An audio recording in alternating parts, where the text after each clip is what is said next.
السلام عليكم ورحمة الله وبركاته. داود يا الكسود وهذا دلب الميديا وحنا دلوا داقي دونا حالة أوضل يسلل دقائق كسعود حريرة يسومالي لان مامل كوقوي بري يسومالي لان ودقال كل حمري مقالة وقدرية وحكلي وأنا دلوا داقي دونا دقال كي كدع عيال كاسي كدب ورصحفظة أيسو صارين مامل كوقوي بري سوماليا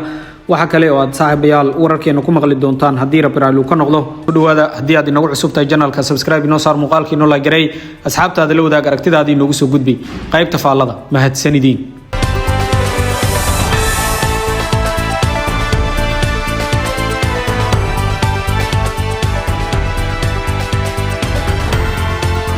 gobolada awdal iyo salal ayaa maalmaha noqday meel si weyn loo hadal hayo kadib dagaalo isdaba yaala oo ka dhacay deegaanada xariirad iyo sidoo kale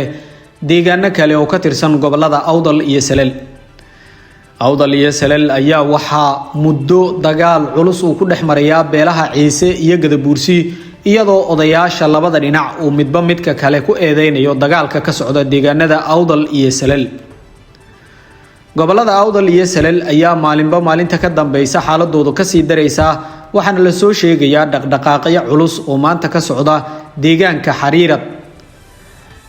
xariirad oo ah deegaan istiraatiiji ah ayaa marar badan waxa uu dagaal ku dhexmaray beelaha ciise iyo gadabuursi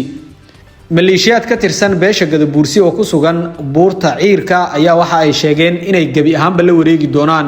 magaalada xariirad isla markaana ay ka saari doonaan ciidamada maamulka Soomaaliland ee ku sugan halkaasi dhinaca kale maamulka waqooyi bari iyo sidoo kale maamulka Soomaaliland ayaa dagaal culus waxa uu ku dhexmaray magaalada Waqdariya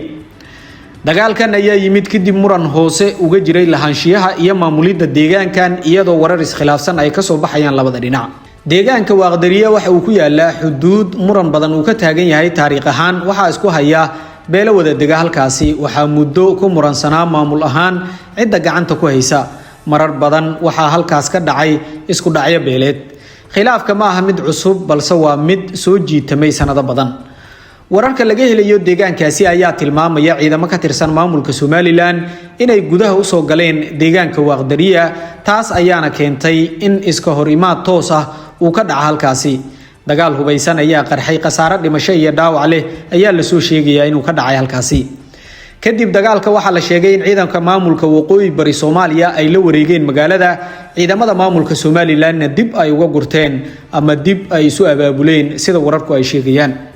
maamulka waqooyi bari ayaa war saxaafadeed ka soo saaray dagaalka waxayna ku eedeeyeen dhinaca maamulka Soomaaliland inuu bilaabay waxay sheegeen inay Soomaaliland ku soo duushay deegaan ka tirsan maamulkaas waqooyi bari Soomaaliya inay xadgudub ku sameysay xuduud ay iyagu sheegteen iyo inay mas'uul ka tahay horinta colaadda ka taagan halkaasi war saxaafadeedka ka soo baxay maamulka waqooyi bari Soomaaliya ayaa u qornaa sida tan saaka abaara 8:30 daqiiqo oo subaxnimo maamulka gooni u goosadka ah ee waqooyi galbeed waxay weerar qaawan ku soo qaadeen dadka shacabka ah ee deegaan xeebeedka shidan oo hoostaga degmada Laasqoray ee gobolka Sanaag dawladda waqooyi bari kaas oo sababay khasaare dhaawac iyo dhimasho leh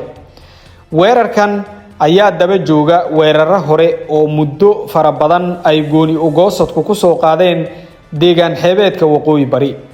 iyagoo ujeedadoodu tahay horinta colaado iyo abuurista qalalaase ka dhan ah shacabka nabadda jecel ee dawladda waqooyi bari Soomaaliya shacabka waqooyi bari ee deegaan xeebeedka ayaa la kulmaya weeraro joogto ah oo kaga imaanaya kooxda gooni u goosadka ah ee SNM kana geysanaya mar walba khasaare naf iyo maalba leh dawladda waqooyi bari waxay diyaar u tahay inay difaacdo dadkeeda deegaankeeda iyo diinteeda cid kasta oo isku dayda inay soo weerarto waxay kala kulmaysaa cawaaqib xumo ugu dambeyn dawladda waqooyi bari Soomaaliya waxay cadeynaysaa in wixii cawaaqib xumo ah ee ka dhasha inay mas'uuliyadeeda qaadi doonaan maamulka gooni u goosadka ah ee SNM dhinaca kale maamulka Soomaaliland ayaa jawaab adag ka bixiyay hadalkaasi iyadoo sheegtay in deegaanadaasi ay ka tirsan yihiin xuduudaheeda in ciidamadeedu ku sugnaayeen gudaha dhul ay iyagu leeyihiin in aysan jirin wax duulaan ah oo ay qaadeen ciidamada maamulka Soomaaliland waxay ku doodaysaa inay xaq u leedahay sugidda amniga in maamul kale uusan ku soo faragelin karin dhul ay iyadu sheegato dagaal kasta oo ka dhaca awdal iyo salal wuxuu si toos ah u saameynayaa shacabka dhinaca kale marka aynu eegno xaaladda gobolada Awdal iyo Salal dagaal kasta oo ka dhaca goboladaasi wuxuu si toos ah u saameynayaa shacabka wararka laga helayo deegaanka qoysas badan ayaa ka barakacay ganacsigii ayaa sidoo kale istaagay waxaana jirta in beeraleyda iyo xoolo dhaqatada ay yihiin kuwa ugu daran ee ay dhibaatadu saameyso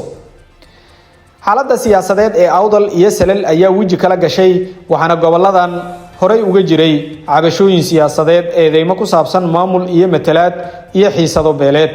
gabagabadii dagaalka ka dhacay Waaqdariya ma aha dhacdo gooni ah balse waa mid ka turjumaysa muran maamul iyo sidoo kale mid dhuleed oo soo jiitamaya waqti dheer ka u dhaxeeya maamulada Somaliland iyo sidoo kale maamulka waqooyi bari Soomaaliya gobolada Awdal iyo Salal ayaa iyaguna ah gobollo muhiim u ah isku xirnaanta bulshada iyo ganacsiga colaadda halkaas ka jirta waxay saameyn ku yeelatay guud ahaan waqooyiga Soomaaliya halka kaliya ee waara ayaa ah wada hadal ismaqal iyo in la ilaaliyo dhiigga shacabka madaxweyne Xasan Sheekh Maxamuud ayaa shir xasaasi ah waxa uu la yeeshay madaxweyne hore Shariif iyo siyaasiyiin kale madaxweynaha Soomaaliya Xasan Sheekh Maxamuud ayaa maanta xarunta madaxtooyada waxa uu shir kula yeeshay koox siyaasiyiin oo ay kamid yihiin Shariif Sheekh Axmed Cabduqaadir Cosoble iyo Khaliif Cabdulqaadir Macalin Nuur oo dhamaantood ah musharaxiin u taagan xilka madaxweynaha kana soo jeeda beesha Hawiye kulankan waxa si gaar ah diiradda loogu saaray xaaladda cakiran ee dalka gaar ahaan muranka ka taagan arrimaha doorashooyinka iyo wax ka bedelka dastuurka maadaama ay ka heshiin waayeen dawladda iyo mucaaradka sidoo kale dhinacyada ayaa isdhaafsaday aragtiyo ku saabsan sidii xal looga gaari lahaa hanaanka iyo waqtiga doorashada iyadoo la raadinayo is-afgarad siyaasadeed oo ay gaaraan madaxda dawladda iyo golaha mustaqbalka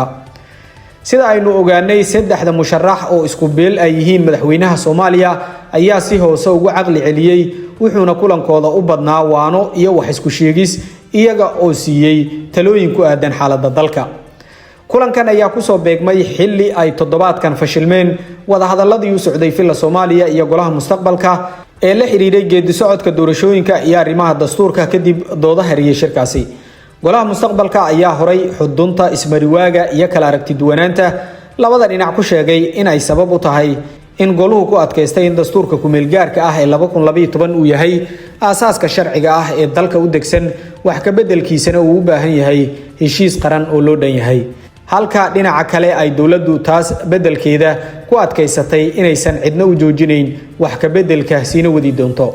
arrinta labaad ee fashalka keentay ayuu goluhu ku sheegay in sidoo kale ay ku adkaysteen in doorashada dawlad goboleedyada muddo dhaafka la qabto iyada oo la raacayo sida uu dhigayo dastuurka dawlad goboleedyada iyo mabaadi'da dastuurka federaalka Soomaaliya taa bedelkeeda iyaduna waxa ay dawladdu doonaysaa in doorashooyinka saddexda maamul goboleed lagu qabto sharciyad doorasho iyo habraacyo ku saleysan dastuurka wax ka bedelkiisa la isku haysto waxayna taasi dhalisay in ugu dambeyn lagu kala tago shirka halkaasi ka socday si kastaba ahaatee Soomaaliya ayaa haatan taagan isgoy siyaasadeed oo xasaasi ah waxaana si weyn la isugu hayaa doorashada iyo arrimaha dastuurka guud ahaan saaxiibayaal warbixinteena inta ayaan kusoo koobaynaa waxaan idinka codsanaynaa haddii aad inagu cusub tahay inaad channelka subscribe inoo saarto muuqaalkiina like garayso asxaabtaada la wadaagto aragtidaadana aad inagu soo gudbiso qaybta faallada mahadsanidin